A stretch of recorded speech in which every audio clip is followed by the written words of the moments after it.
the reaction to Sophie Cunningham's offhanded remark that while she thinks trans people should enjoy all the civil rights of everybody else, but as originally a biological male, they have undue advantages over other females, and that should stop.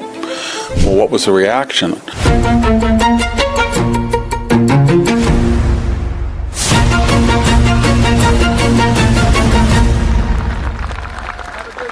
Hello, this is Victor Davis Hanson for the Daily Signal. There is more controversy surrounding the Women's National Basketball Association.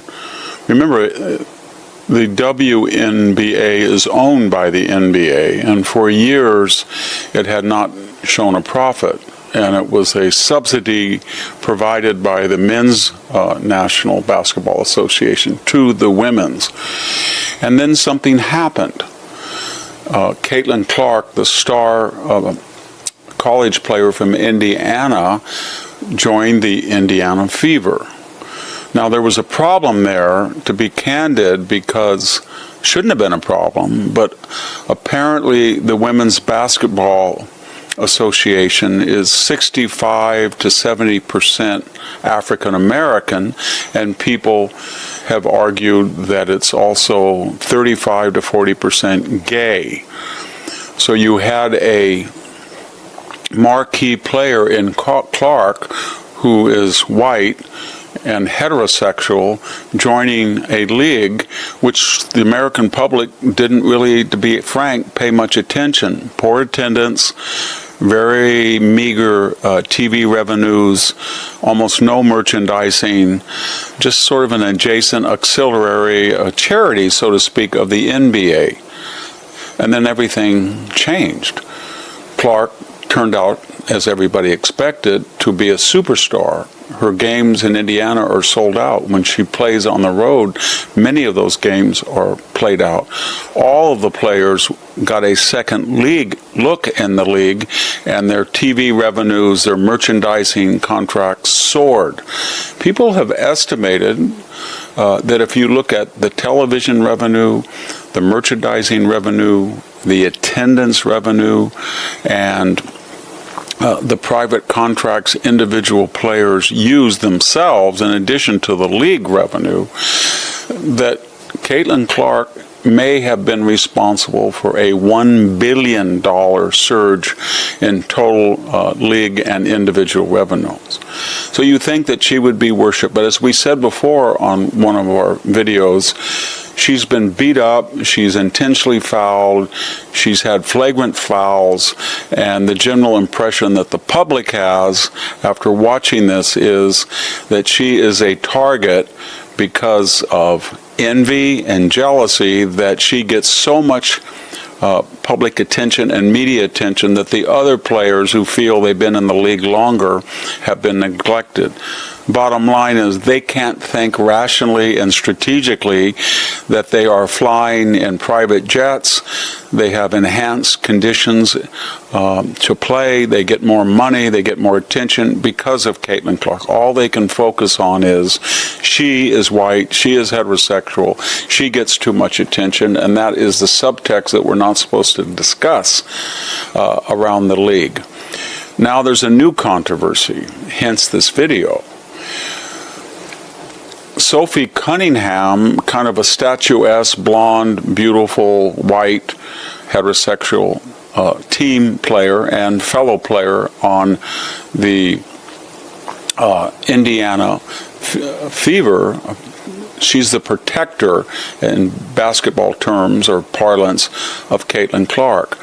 And she was famous most recently for doing that gesture where she pointed at the player who fouled and the referee who allowed that foul on Caitlin Clark, that notorious foul where there was a fist on her Adam's apple. And that went viral, not just on social media, but in terms of endorsements, etc. And Sophie Cunningham has gotten almost the same amount of publicity now as Caitlin Clark. And the two of them have soared revenues into the league, enhanced them even further, and the Indiana Fever has had a new burst of enthusiasm, it's on a winning streak, etc. So you would think that everybody in the league would calm down and say, no, do not kill these golden gooses, do not flagrantly foul them, do not get into the racial politics or the sexual politics, let's just be united and all get rich together. That didn't happen.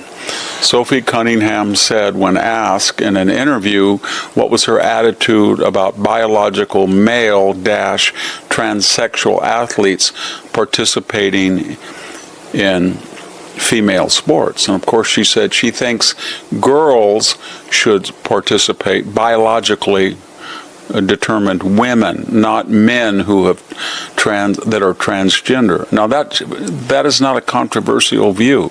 80% of the American people agree with her, and most Americans feel that they have no problem with trans athletes. They can have a special trans league. But they do note that when biological men and their muscular skeletal system are superior to women's by birth and nature, they have an unfair advantage that sometimes can border on danger to other women in general, and in particular when they share female facilities, showers, gym, etc., there's problems. They also know, the 80% of Americans who disapprove of this, that when women transition with muscular skeletal systems at birth, female, when they transition to male sports, they don't win anything. And that's, in the public's mind, that's sort of proof that biology determines your size and muscularity, which is very important to sports. So why are we talking about this now?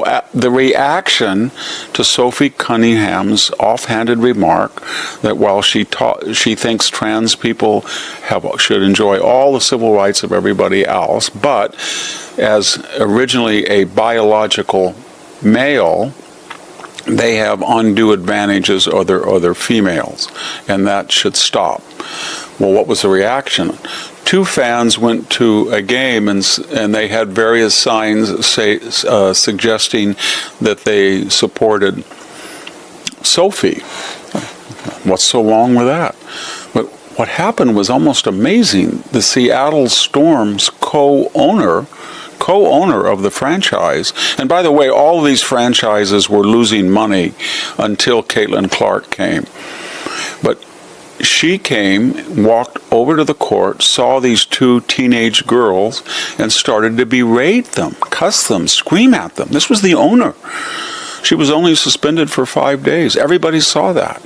That is almost as if she was deliberately trying to counter the positive influence and the money and the revenue and the audience share that Caitlin Clark and to somewhat the same degree Sophie Cunningham have done for the league. But that wasn't all. Recently, the Minnesota coach, Cheryl Reeve of a Minnesota Women's National Basketball Association, she wore a jacket saying trans kids belong. In other words, a political slogan after the fine against Celeste Keaton, the co-owner of the Seattle. So what are we trying to say?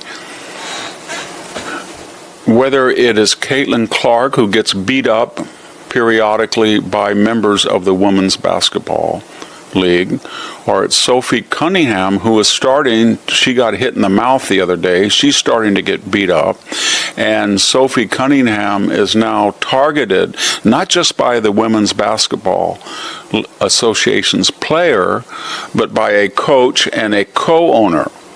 A coach and a co-owner. That is the official administration of the Women's National Basketball Association.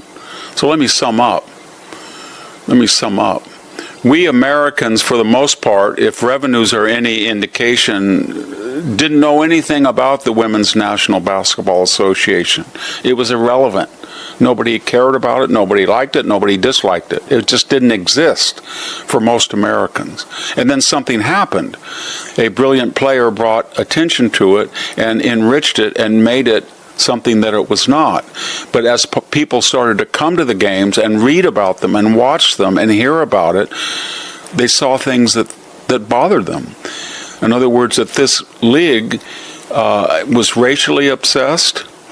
It had an obsession with sexual orientation, and the owners were promoting a particular political view that was not disinterested.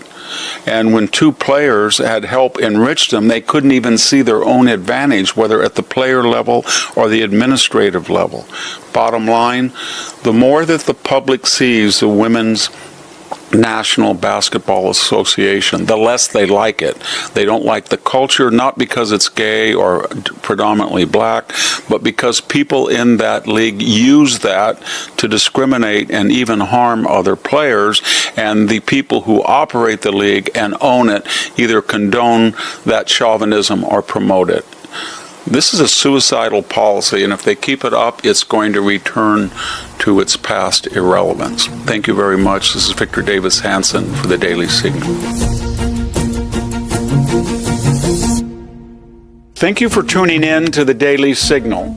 Please like, share, and subscribe to be notified for more content like this. You can also check out my own website at victorhanson.com and subscribe for exclusive features in addition.